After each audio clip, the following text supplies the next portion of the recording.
Hey everybody, it's Holly here today for Markerpop, and today we're going to be using this fun new stamp set from Nooks called Cultivated Cacti. This is part of the June release that just came out, and it's now available in the store. I'm also going to be using the coordinating dies that go with this set. Mine aren't in the package right now because I was using them, but there is a coordinating die. Again, that's Cultivated Cacti. And then we're also going to be using a couple of products from MFT. We're going to be using Blueprint Sketch number 27. I'm going to be using the scallop border. And then I'm also going to use the Stitch Sentiment strips. I'm going to use the one that got the stitched lines the whole way around it. And then we're going to be using some Tim Holtz Distress Ink watercolor paper. And we're also going to be using a bunch of Lawn Fawn ink pads. So we're going to go ahead and get started. I'm also using some Mustard Seed Distress ink. So I'm going to start with that. And I'm going to smoosh that down onto my craft mat, and this is something that I do a lot in my videos, so it's not anything special. I'm just using a piece of plastic. So I'm smooshing the ink onto the craft mat, and then I'm spritzing it with some water, and then I'm picking it up with the plastic sheet, and then I'm smooshing it down onto the paper. And this is a great way to use your distress inks because you can control where your ink's going to go. It's a little easier than the practice where you would just spray the ink on the mat and then flip the cardstock over. You don't really have as much control as to where your color is going to go. So then once I have that all spritz on there, I'm going to go ahead and use my heat tool and dry that out. And then once I have that nice and dried, I'm going to go ahead and add a second layer. And then I'm going to dry that again. And then I'm going to take my spritzer bottle and I'm going to unscrew it, and I'm just going to sprinkle some drop slits on there. I prefer to do it this way than use the actual spritzer itself. It tends to make bigger splotches. Then I'm going to use a paper towel to dab those up. And then I'm going to hit it with my heat tool again one more time. And then I'm just going to set that aside. And then I'm using a piece of Neenah Solar White 80-pound cardstock. Now, in order to do this technique I'm going to show you, I recommend you use a smooth piece of cardstock. It doesn't work as well with a rough textured cardstock. So I really like the Neenah Solar White for this. So I'm going to start out by putting the images onto the Misty. And then I'm stamping the first layer in the Celery Stick ink from Lawn Fawn. And then I'm going back over with a darker shade of ink, adding a little bit on to the stamp in certain places. Then I'm just adding my fingertip and smoothing the ink out so it's kind of more even. And then I'm stamping it again. And then I go on to another darker shade, so that's my third darkest shade. Again, I'm using my finger to smooth out the ink a little bit. And I'm only keeping it to one side of the image to kind of give it a two-tone effect. It's kind of like the rock and roll technique, but I'm adding my finger in there to smooth the ink out a little bit. And then after I do the third layer, I go back with the first color I use to kind of smooth everything out. And then I'm going to go in one more time with the final layer with the darkest ink, which for me was Noble Fir.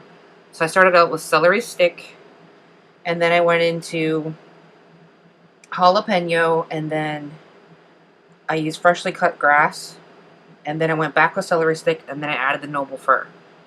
And then in between, I use my finger to kind of smooth everything out a little bit. Now I'm going to go ahead and repeat the process again with the vases. And we'll go through this whole thing again. So I'm going to start out with a layer of the peacock ink. So I'm stamping the peacock ink onto the images once. Now these aren't images that I've used before, so they're not seasoned, so they are a little splotchy. It doesn't matter. Then I'm going to put the fish tank ink on, and then I'm going to go ahead and use my finger and spread that around onto the stamp a little bit more to give a little bit more coverage. And then I'm going to stamp that back down. And then I'm going to go back over it with another little bit of the fish tank, just to kind of darken that up a little bit.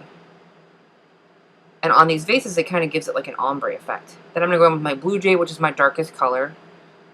Using my finger still, I'm going to kind of smush the ink out or spread it out a little bit. And then I'm going to go back in again with a little bit more, and then go back in again with a layer of the peacock. And that actual layer is actually optional. So here I'm going to show you your fingers get really inky with this, and even when you're messing with distress inks. The Ranger Craft Scrubby works really good to get all these inks off of your finger. So if you've got one of these or you want to look for one of these, it's called the Craft Scrubby. Really good to get your ink off of your fingers. So then I'm going to go ahead and stamp the little flower. And for that one, I'm going to do the same technique. I'm going to stamp it in the Ballet Slippers ink, and then I'm going to add a little bit of the plastic flamingo just around the edge. And then once these are all done, I'm going to go ahead and use the coordinating dies to cut those out with my Big Shot. And while I'm cutting that out, I'm also going to cut the main panel that has my distress ink on it with that MFT Blueprints 27, that scalloped edge. So I have a piece of Nina Solar White cardstock that I just cut down to A2 size, and I folded in half. I'm going to go ahead and adhere that distress ink panel to it directly onto the card front. I'm not adding any foam tape or anything behind it because I'm going to have a lot of foam tape on my cacti, so I don't want it to be too thick. So I'm going to go ahead and start adding the cactuses, and what I did is I glued the vase to the cactus with just some glue, a tape runner, added the first one down directly onto the card panel, and then I added the other cactuses and vases together with the tape runner as well. Then I'm adding one layer of foam adhesive to the cactus that's on the left there, and then I'm going to go ahead and add 2 layers of foam adhesive to the one on the right, so it gives it a little extra height. And then while I was die cutting the images and the panel, I went ahead and die cut one of those stitch sentiment strips out of some of that white paper as well. And then I'm going to use the Blue Jay ink from Fawn to stamp the sentiment on there. And you'll see that my sentiment was seasoned, so it's one time stamping down with the ink right onto the paper. And you can see here, that's a perfectly smooth, no splotches, anything on that. So once you get your stamps really seasoned, the Fawn ink is just awesome to work with.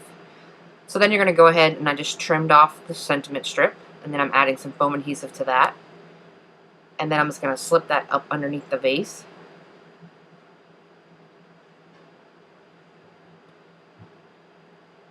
And then once I have the sentiment in place where I want it, after I trim it up a little bit here, I'm going to go ahead and add some sparkling clear sequins from Pretty Pink Posh, just to add a little bit of bling to my image. And that pretty much finishes my card for today. So I hope you guys enjoyed, and I will see you again next week with a new video. Be sure to stop by the shop and check out the new Nooks release if you haven't already.